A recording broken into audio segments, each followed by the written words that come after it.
Discuss करने जा रहे हैं टेस्ट नंबर 8 को, और टेस्ट नंबर 8 बेस करेगा इलेक्ट्रोमैग्नेटिक इंडक्शंस के आइडिया के।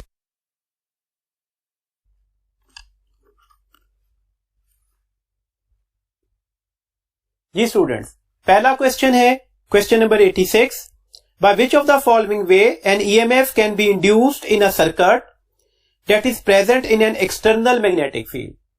तो हमने बताना है कि किस वे से हम ईएमएफ को इंड्यूस कर सकते हैं, और जो सर्किट है वो एक्सटर्नल फील्ड में रखा हुआ है। ऑप्शन अल्फा है by changing the area of the circuit coil.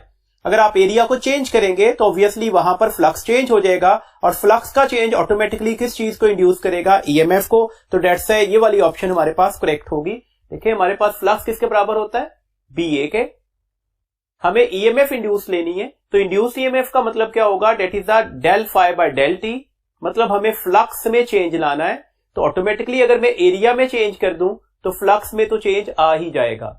तो डेट्स है ये ईएमएफ इंड्यूस करने का वन ऑफ द वे हो सकता है। ऑप्शन बीटा है the changing the magnetic field strength. Obviously अगर मैं यहां पर मैग्नेटिक फील्ड स्ट्रेंथ को भी चेंज कर दूं तो फ्लक्स में फिर भी चेंज आ रहा होगा, और अगर फ्लक्स में चेंज आ गया तो ईएमएफ इंड्यूस्ड हो जाएगी। तो ऑप्शन बीटा भी ठीक हुई। ऑप्शन चार्ली है by motion of the circuit coil, और motion of the circuit coil का मतलब है रिलेटिव मोशन, और रिलेटिव मोशन से भी फ्लक्स ही में चेंज आता है। तो ऑप्शन चार्ली भी ठीक हो गई। This means that correct option होगी delta, all of these. Question number 87 है in electromagnetic induction the induced EMF is independent of. Induced EMF किससे इंडिपेंडेंट होगी। देखिए हमें पता है कि अगर हम इंड्यूस्ड ईएमएफ का फॉर्मूला लिखें तो that is I into R, और एक्सपेरिमेंटल रियलिटी है कि ये फैक्टर हमेशा कांस्टेंट रहता है। इसका मतलब है induced EMF resistance of the coil से इंडिपेंडेंट होती है। हम इसे ऐसे भी कह सकते हैं कि ये रेजिस्टिविटी ऑफ अ वायर से इंडिपेंडेंट होती है। तो induced EMF resistance of the coil या रेजिस्टिविटी ऑफ द वायर पर डिपेंड नहीं कर रही होती। इसके अकॉर्डिंगली अपनी ऑप्शंस पढ़ लेते हैं। ऑप्शन अल्फा है द चेंज इन फ्लक्स। तो फ्लक्स का चेंज तो obviously one of the basic cause है ईएमएफ की। ऑप्शन बीटा है टाइम।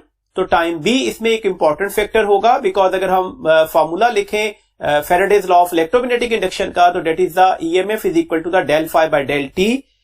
ऑप्शन चार्ली है रेजिस्टेंस ऑफ द सर्किट। तो अभी हमने डिस्कस किया इससे इंडिपेंडेंट होती है, तो ईएमएफ जो है वो रेजिस्टेंस ऑफ द सर्किट पर डिपेंड नहीं कर रही होती। और ऑप्शन डेल्टा है नंबर ऑफ टर्न्स। तो ईएमएफ जो है वो नंबर ऑफ टर्न्स पर भी डिपेंड करेगी। फॉर्मूला अगर हम देखते हैं तो ईएमएफ का formula Faraday law of electromagnetic induction का है। तो डेट्स वाई ये हमारे पास फॉर्मूला है। इसके accordingly time, number of turns, flux का चेंज तो इंपॉर्टेंट फैक्टर हुए, रेजिस्टेंस पर डिपेंड नहीं कर रही। तो डेट्स वाई करेक्ट ऑप्शन हमारे पास है चार्ली। नेक्स्ट क्वेश्चन है जी 88। The magnitude of induced EMF is proportional to the. लफ्ज है मैग्नीट्यूड ऑफ इंड्यूस्ड ईएमएफ, और जो मैग्नीट्यूड ऑफ इंड्यूस्ड ईएमएफ है वो प्रोपोर्शनल होती है rate of change of flux के। तो दैट्स वाई करेक्ट ऑप्शन होगी चार्ली। और चार्ली ऑप्शन एक बार पढ़ रहा हूं, that is the rate of change of flux. और अगर क्वेश्चन सिंपल होता है induced EMF is proportional to the, तो फिर हमारे पास बेस्ट ऑप्शन होती change in flux. Question number 89 है a steady current I flows through a wire. A circular loop of wire is placed next to the wire. Which of the following will produce an induced current in the loop? हमारे पास induce current in the loop के लिए कौन सा option ठीक होगा। Option alpha है move the loop away from the wire.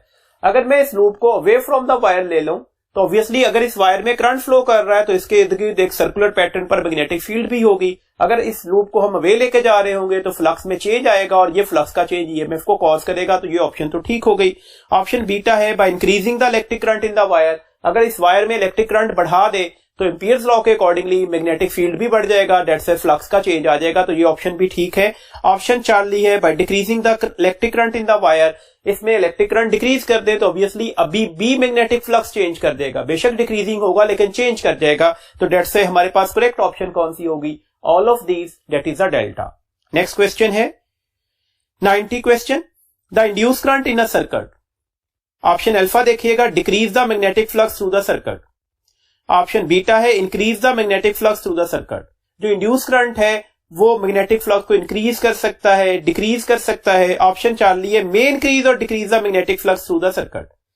और ऑप्शन डेल्टा है leave the magnetic flux through the circuit unchanged. देखें हमारे पास लेंजेस लॉ के अकॉर्डिंगली इंड्यूस्ड करंट जो होगा वो हमेशा अपोज करेगा अपनी कॉज को। अगर कॉज फ्लक्स का चेंज है और ये फ्लक्स का चेंज इंक्रीजिंग भी हो सकता है, तो इंड्यूस करंट उसे क्या कर रहा होगा, डिक्रीज कर रहा होगा। और अगर ये change in flux he decreasing है तो इंड्यूस करंट अब इसे क्या कर रहा होगा, इंक्रीज कर रहा होगा। तो इसका मतलब है ये इंक्रीज भी कर सकता है और डिक्रीज भी कर सकता है। तो इसके अकॉर्डिंगली हमारे पास करेक्ट ऑप्शन होगी, that is the Charlie. Next question है जी हमारे पास, a magnetic field of induction 10 tesla acts at right angle to a coil of area 100 centimeter square with 200 turns and having a resistance of 10 ohm. The coil is removed at a uniform rate from the field in 0.5 second. The induced current is. तो induced current हमने calculate करना है। induced current किसके बराबर होगा, induced EMF over resistance के। induced EMF किसके बराबर होती है, n del B area over del T के। तो वैल्यूज रिप्लेसमेंट में दे दीजिएगा। n की जगह पर 200 टर्न्स लग गए। डेल्टा बी क्या है, 10 टेस्ला से हम ऐसी रीजन में जाए जहां पर मैग्नेटिक फील्ड नहीं थी, तो 10 माइनस 0, एरिया क्या था जी 100 सेंटीमीटर स्क्वायर, तो 100 इंटू 10 इसकी पावर माइनस 4 मीटर स्क्वायर हो गया। डेल्टा टी है 0.5 सेकेंड। तो हमारे पास आगे रेजिस्टेंस की वैल्यूज है वो आप अप्लाई कर दीजिएगा, तो यहां से हमारे पास कैलकुलेशंस हो जाएगी। अब देखिएगा कैलकुलेशंस कैसे होगी। ये 10 इसकी पावर माइनस 4, ये 10 इसकी पावर प्लस 4 से तो हो गए कैंसिल। तो यहां पर क्या बचा, 10 मल्टीप्लाई बाय 2 20। देखिए अगर मैं इसका डेसिमल खत्म करता हूं तो डेसिमल की जगह पर 1 लग जाएगा और जितने डिजिट्स हैं उतने जीरोस लगेंगे। ये डेसिमल हो गया खत्म। ये 10 से तो 10 हो गया कैंसिल। तो किससे डिवाइड हो रहा है, 5 से। तो आंसर क्या निकल आएगा, 4 ampere and the correct option is the Charlie. 92 question है जी हमारे पास, Lenz's law is another statement of conservation of. तो हम बार बार अपने थ्योरी के लेक्चर में पढ़ा है कि Lenz's law actually the manifestation है law of conservation of energy की। तो Lenz's law another statement of law of conservation of energy है। तो इसके अकॉर्डिंगली हमारे पास करेक्ट ऑप्शन हो गई अल्फा। 93 क्वेश्चन है जी, a magnet is placed along the axis of a circular coil. The magnet is moved away from the coil. Magnet is move away from the coil, याद रखिएगा ये point. The induced current in a coil is viewed from the left side of the circular coil. अब हमने current की direction बतानी है, कौन से करंट की, इंड्यूस करंट की, लेकिन हमें कॉइल की लेफ्ट साइड से देखना है। देखिए हमारे पास ये अगर अवे जा रहा होगा, बार मैग्नेट और कॉइल एक दूसरे से अवे चल रही हैं, और अगर ये एक दूसरे से अवे जा रही हो तो फेसिंग साइड्स पर जो पोल बनेंगे वो कौन से होंगे, अपोजिट बनेंगे। दिस मींस दैट साउथ के सामने इस फैंटम बार मैग्नेट का कौन सा पोल बन जाएगा, दैट इज द नॉर्थ। हमसे क्या कहा गया, कॉइल की लेफ्ट साइड से देखना है। तो कॉइल की ये लेफ्ट साइड है। अगर कॉइल की राइट साइड पर नॉर्थ पोल बना है तो कॉइल की लेफ्ट साइड पर कौन सा पोल बनेगा, साउथ। और अगर हमारी ऑब्जर्वेशंस के अकॉर्डिंगली साउथ पोल बन रहा हो तो करंट की डायरेक्शन क्या होती है, वो क्लॉकवाइज होती है। तो क्लॉकवाइज हमारे पास कौन सी करेक्ट ऑप्शन है, दैट इज द बीटा। आप इस पर राइट हैंड ग्रिप रूल भी लगा सकते थे। हम नॉर्थ पोल की साइड पर राइट हैंड फिंगर्स रखेंगे और थंब हमें किस चीज को बता रहा होगा, करंट की डायरेक्शन को। तो ये हमें एग्जैक्टली पता लग रहा है कि that is clockwise. Question number 94 है जी, a rectangular loop of a wire is moved at constant speed from region number 1 to region number 2 and then region number 3. Which of the following is true about the direction of magnetic force acting on the loop when it crosses the boundary between the regions? जब वो दो regions की boundary को cross कर रहा होगा तो force कैसे लग रही होगी। देखो सिंपल सा लेंज़ेस लॉ का क्वेश्चन है। देखिए हमारे पास लेंज़ेस लॉ क्या था, ये आपके पास एक कॉइल है, ये बार मैग्नेट अगर इसकी साइड पर लेकर आए, मैं इसे इस साइड पर पुश कर रहा हूं, तो हमने कहा था फेसिंग साइड पर सेम पोल्स बनेंगे। दैट्स व्हाई इसके अकॉर्डिंगली ये इस पर क्या कर रहा होगा, रिपल्शन की फोर्स लगा रहा होगा, तो ये फोर्स इसके अपोजिट डायरेक्शन में लगेगी। फोर्स हमेशा डायरेक्शन ऑफ मोशन के अपोजिट डायरेक्शन में होगी। अच्छा इसी बात को ऐसे समझ लेते हैं, ये कॉइल है, ये बार मैग्नेट इसे अवे ले जाते हैं, हम इसे मैकेनिकल फोर्स लगाकर इसे अवे ले जाते हैं। अब फेसिंग साइड पर कौन से पोल बनेंगे, अपोजिट पोल बनेंगे। अगर अपोजिट पोल बन गए तो नॉर्थ साउथ को क्या करेगा, अट्रैक्ट करेगा। तो that's why according to the Lenz's law अब इस बार मैग्नेट पर फोर्स क्या लग रही होगी, वो टुवर्ड्स द कॉइल लग रही होगी, अभी भी डायरेक्शन ऑफ मोशन के अपोजिट। तो यही फिनोमिना है। जब आप इसे लेकर इधर लेके जाएंगे तो ये इंक्रीजिंग मैग्नेटिक फ्लक्स का केस है। डायरेक्शन ऑफ मोशन से फोर्स अभी भी किस साइड पर लग रही होगी, अपोजिट डायरेक्शन में, दैट इज टुवर्ड्स लेफ्ट। जब आप रीजन नंबर 2 से रीजन नंबर 3 में लेके जाएंगे तो अभी भी फ्लक्स का चेंज आया, और ये फ्लक्स का चेंज डिक्रीजिंग फ्लक्स था।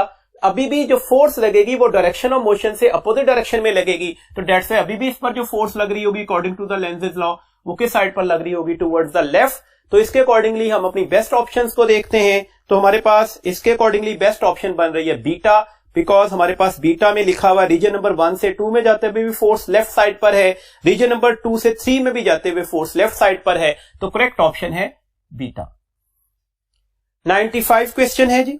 A bar magnet is hung by a string with the north pole face downward, start oscillating above a horizontal circular coil. Which of the following statement about the induced current is true? View from the above. देखें, ये oxalate कर रहा है।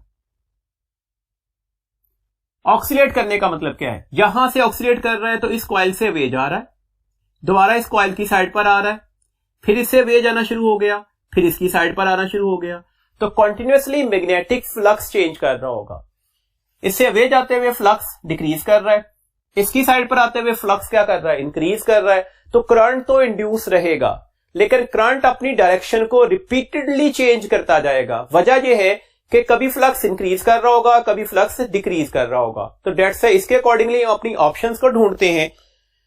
Option A है induce current flows clockwise, option B है induce current flows anti clockwise. तो हमने कहा रिपीटेडली चेंज कर रहा होगा, कोई डायरेक्शन फिक्स नहीं हो सकती। ऑप्शन चार्ली है induce current reverses direction repeatedly, तो ये ऑप्शन ठीक हो गई। तो इसके अकॉर्डिंग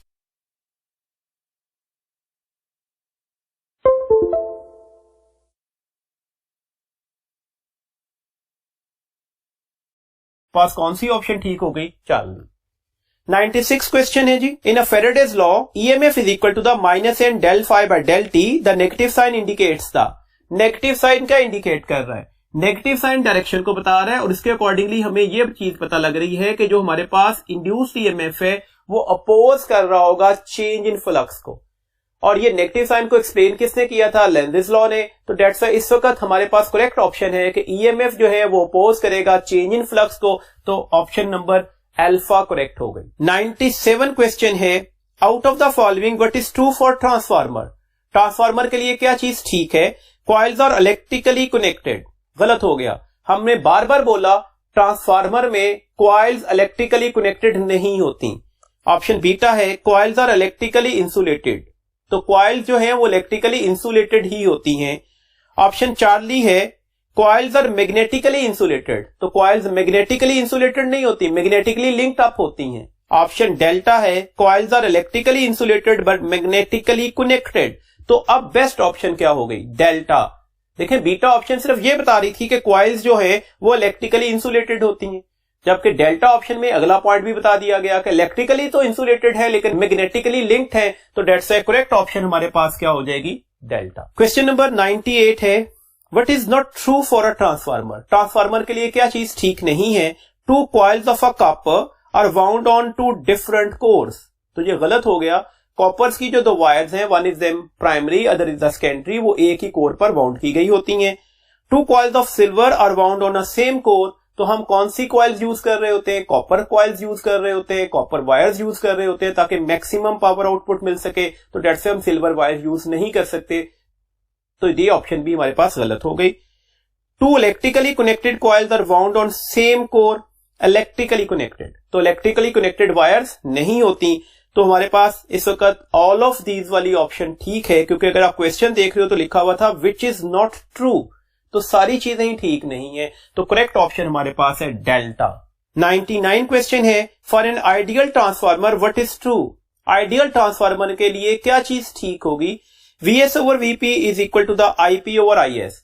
तो हमें पता है आइडियल ट्रांसफार्मर में V और करंट के दरमियान रिलेशन इनवर्स होता है, तो डेट से अगर मैं VS ओवर VP लिखूंगा तो ये करंट की रेशो IP ओवर IS से लिखी जाएगी, तो ये तो ठीक हो गया। ऑप्शन बीटा है IP over IS is NS over NP, तो करंट और नंबर ऑफ टर्न्स में भी वोल्टेज वाली रेशो ही होल्ड करती है, मतलब यहां पर भी इनवर्स रिलेशन होगा। अगर आप IP ओवर IS लिखेंगे तो that is the NS over NP, तो ये रिलेशन भी ठीक है। चार्ली ऑप्शन है NP over NS is VP over VS, तो नंबर ऑफ टर्न्स और वोल्टेज में डायरेक्ट रिलेशन होता है। तो डेट से अगर आप इसे लिख रहे हो NP ओवर NS, तो ये लिखा जाएगा VP ओवर VS के इक्वल। तो इसका मतलब है करेक्ट ऑप्शन होगी delta, all of these. Question number 100 है, an ideal step up transformer has a turn ratio 10:1। Step up transformer है, टर्न रेशियो ऑब्वियसली NS/NP ही मानी जाएगी क्योंकि NS के नंबर ज्यादा होंगे, and is supplied a 100 volt when the primary current is 5 ampere, which of the following statement is false. कौन सी statement false है? 1 बाय 1 ये सारी क्वांटिटीज को चेक करना पड़ेगा। देखिए option alpha, power input, power rating, IPVP, IP 100 है, VP की वैल्यू 5 दी गई तो ये 500 वॉट हो जाएगा। अगर मैं इसे किलो वॉट में कन्वर्ट करना चाहूं तो ये 0.5 किलो वॉट हो जाएगा, या इसे वोल्ट एम्पियर भी लिखा जा सकता है। तो ऑप्शन अल्फा तो ठीक है। ऑप्शन बीटा को चेक कर लेते हैं। VS किसके बराबर होगा? NS/NP, और इसका डाउनवर्ड वाला VP इधर जाकर मल्टीप्लाई हो जाएगा। ये रेशियो 10 दी गई थी, VP 100 है तो ये 1000 वोल्ट हो गया, जिसे आप 1 किलो वोल्ट भी लिख सकते हो। तो ऑप्शन बीटा भी ठीक हो गई। ऑप्शन चार्ली, IS कैलकुलेट कर लेते हैं। NP/NS IS/IP के बराबर होगा। IP इधर जाकर मल्टीप्लाई हो गया, ये रेशियो 1:10 निकलेगी। ये 5 से मल्टीप्लाई करते हैं तो आंसर 0.5 एम्पियर निकल आया। तो इसका मतलब है ये ऑप्शन भी ठीक है, सिर्फ इसमें डेल्टा ऑप्शन गलत है। डेल्टा ऑप्शन एक बार पढ़ते हैं जी। डेल्टा ऑप्शन हमारे पास है, the secondary power rating is less than 500 what. देखें आइडियल ट्रांसफार्मर था ना, तो पावर आउट किसके बराबर आनी चाहिए थी? पावर इन के। तो पावर इन कितनी निकली थी? 500 वॉट। तो पावर आउट भी कितनी निकलनी चाहिए थी? 500 वॉट ही। तो डेट्स ये हमारे पास जो ऑप्शन होगी वो गलत होगी। तो कौन सी ऑप्शन इस वक्त हमें करेक्ट समझ आ रही है? वो है डेल्टा। क्वेश्चन नंबर 101 है, a transformer has 100 windings in primary and 200 windings in the secondary. The primary is connected to the AC supply of 120 volt at 10 ampere. Check the correct situation for this transformer out of the following. आपके पास A, B, C, D options दी गई हैं, आपने correct information लेनी है। देखिए voltage लेते हैं। वोल्टेज कैसे लेंगे? तो हमारे पास NS/NP किसके बराबर आ जाएगा? VS/VP के। दिस मीन्स डेट VS किसके बराबर आ गया? VP इधर जाकर मल्टीप्लाई हो गया। NS की वैल्यूज दी गई थी 200 वाइंडिंग्स है, NP 100 वाइंडिंग्स थी, और VP की वैल्यूज 120 है। ये दो जीरो से कट गए। 120 को 2 से मल्टीप्लाई करते हैं तो आंसर 240 वोल्ट निकल आएगा। अब अगर ऑप्शन पर क्लियरली फोकस करें तो आपको नजर आ रहा है हमारे पास अल्फा और बीटा ऑप्शन में सेकेंडरी वोल्टेज 240 वोल्ट दी गई है। चार्ली और डेल्टा ऑप्शन में सेकेंडरी वोल्टेज 60 वोल्ट दी गई है। तो इसका मतलब है चार्ली और डेल्टा ऑप्शन तो गलत हो गए। आपको सेकेंडरी करंट कैलकुलेट किए बगैर भी पता लग जाएगा ऑप्शन कौन सी ठीक है। देखें हमारे पास ये ट्रांसफार्मर कौन सा है? Step up. सेकेंडरी के टर्न ज्यादा थे ना, तो सेकेंडरी का करंट प्राइमरी से क्या निकलना चाहिए था? कम निकलना चाहिए था। प्राइमरी का करंट है 10 एम्पियर। ऑप्शन अल्फा में सेकेंडरी का करंट दिया गया है 20 एम्पियर, तो ये गलत हो गया। स्टेप अप ट्रांसफार्मर करंट को स्टेप अप नहीं करता। बीटा ऑप्शन में है सेकेंडरी का करंट जो है वो 5 एम्पियर दिया गया है, तो प्राइमरी से कम हुआ, तो ये ऑप्शन ठीक हो गई। तो डेट्स व्हाई बात खात हम लॉजिकली डिस्कस करते हुए भी अपने आंसर पर जा सकते हैं, लाजमी नहीं कि हम सारी की सारी कैलकुलेशन को ऑपरेट करें। तो डेट्स द करेक्ट ऑप्शन हमारे पास है बीटा।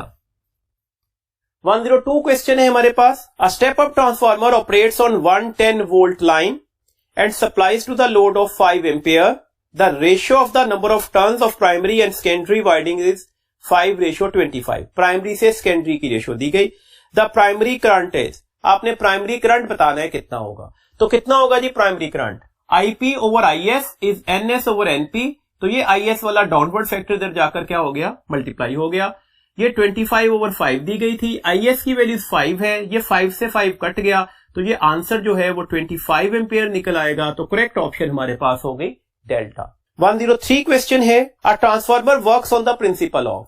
ट्रांसफार्मर का वर्किंग प्रिंसिपल पूछा गया, तो ये हमें अच्छी तरह से पता है, that is the mutual induction.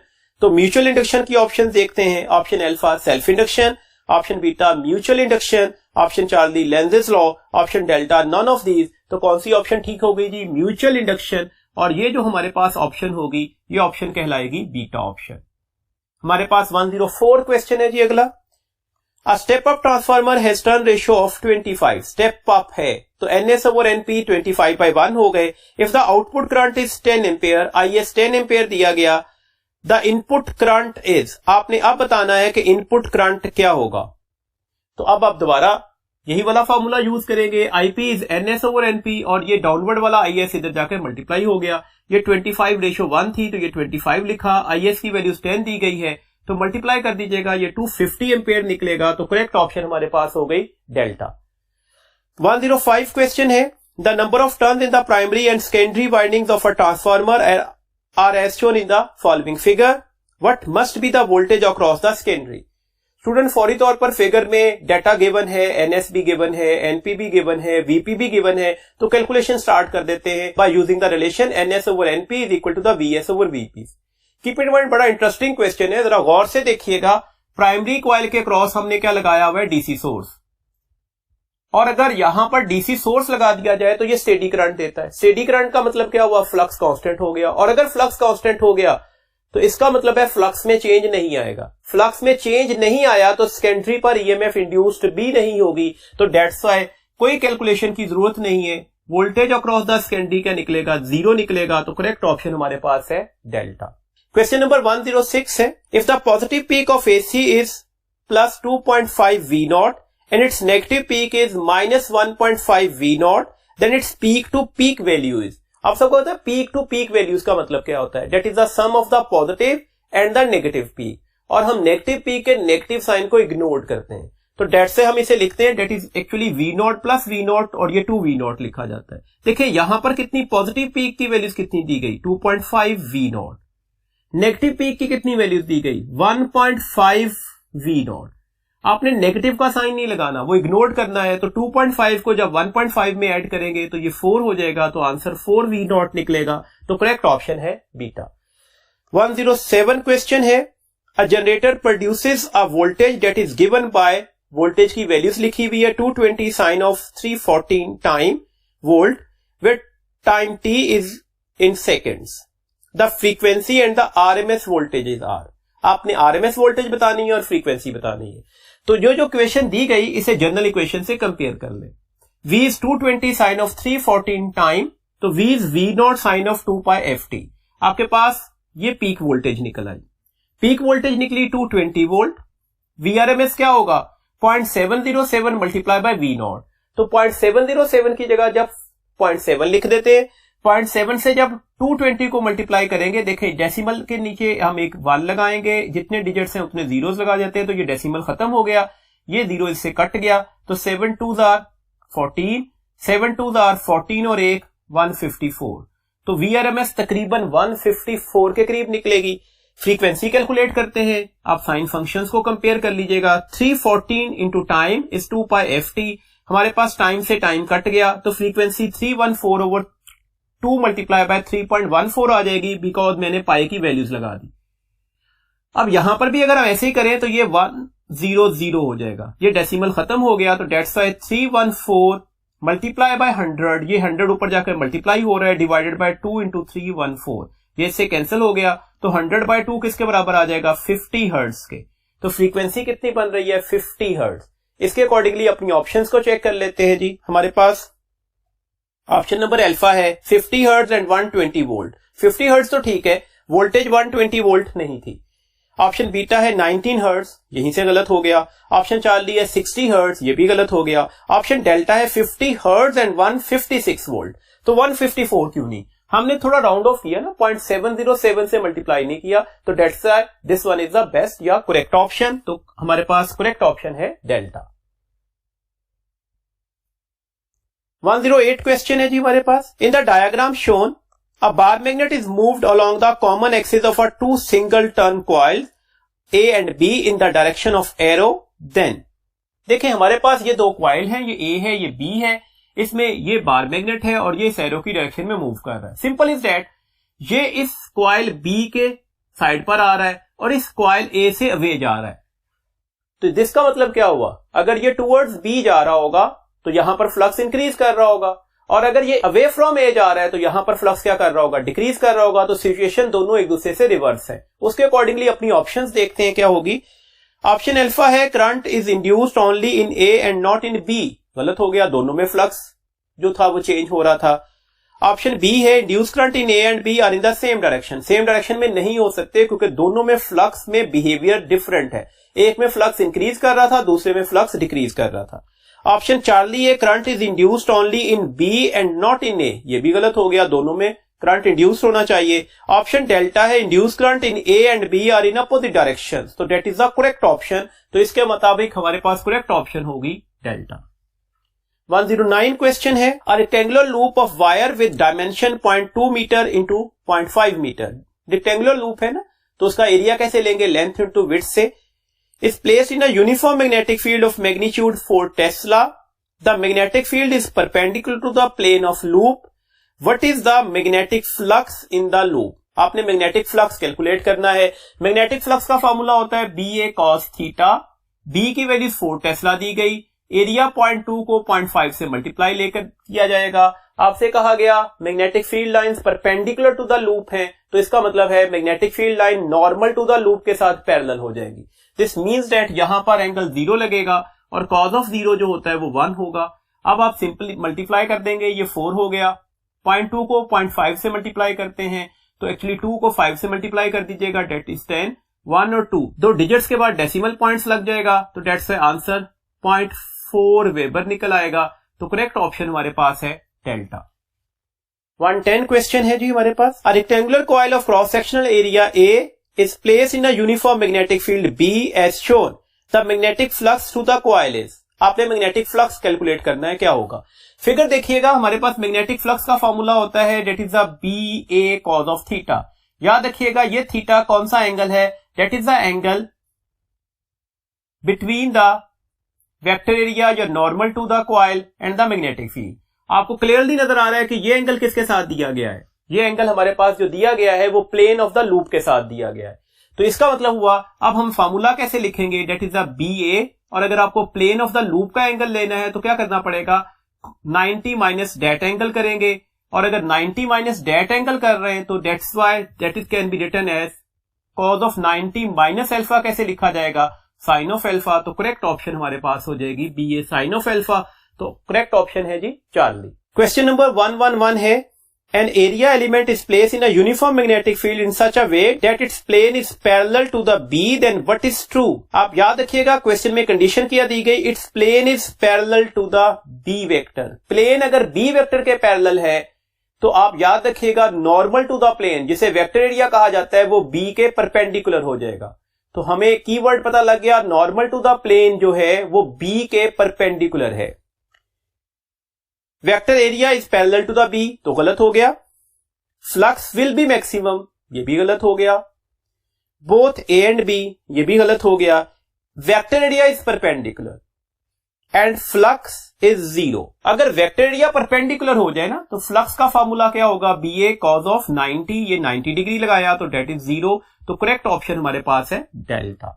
112th question है, if 0.5 tesla field over an area of 2 metre square whose plane lies at an angle of 30 degree with field, then the resulting flux will be। आपने resulting flux बताना है कितना होगा, flux BA cos of theta होगा, B की value 0.5 है, area 2 दिया गया, एंगल cos of 60 है, थीटा 30 दिया गया था, प्लेन के साथ एंगल था, तो वेक्टर एरिया के साथ एंगल कैसे लिया जाएगा, 90 माइनस 30 करके, तो वो 60 हो जाएगा।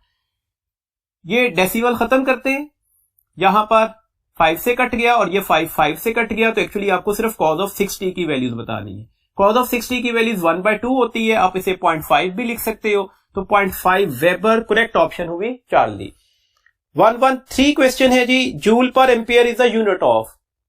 तो अगर आपको मैग्नेटिक फ्लक्स के यूनिट्स का पता है तो हम इसे लिखते थे वेबर, इसके अलावा हमने इसे न्यूटन मीटर पर एम्पियर भी लिखा हुआ है। न्यूटन मीटर का मतलब जूल लिया जाता है, तो जूल पर एम्पियर किस चीज के यूनिट्स हो गए जी, फ्लक्स के। तो करेक्ट ऑप्शन हमारे पास है बीटा। 114 क्वेश्चन है, the rod of unit length 1 meter length है, is moving 30 degree through a magnetic field of 1 tesla, field भी 1 टेस्ला है, velocity of rod is 1 meter per second, velocity भी 1 मीटर पर सेकंड है, then induced EMF in the rod will be. Motional EMF का formula लगाइएगा, VBL sin थीटा, ये सारी values 1 है, साइन ऑफ 30, और साइन ऑफ 30 किसके बराबर होता है, 1/2 के, तो आंसर 0.5 वोल्ट निकल आएगा। तो इसके अकॉर्डिंगली हमारे पास करेक्ट ऑप्शन है बीटा। हमारे पास 115 क्वेश्चन है, instantaneous value of the alternating voltage is given as. हमने instantaneous value of the voltage बतानी है, तो V is equal to the V0 sine of 2 pi FT। आप इसे टाइम पीरियड के टर्म में sine of 2 pi divided by time period into the instantaneous sine भी लिख सकते हैं, और एंगुलर फ्रीक्वेंसी की टर्म में साइन ऑफ ओमेगा टी भी लिख सकते हैं। तो इसके अकॉर्डिंगली हमारे पास जो करेक्ट ऑप्शन होगी that is the charge D. ये था जी लास्ट क्वेश्चन इस टेस्ट का। इंशाल्लाह नेक्स्ट वर्किंग डे पर हम नेक्स्ट यूनिट को स्टार्ट करेंगे। उस वक्त तक के लिए अल्लाह हाफिज।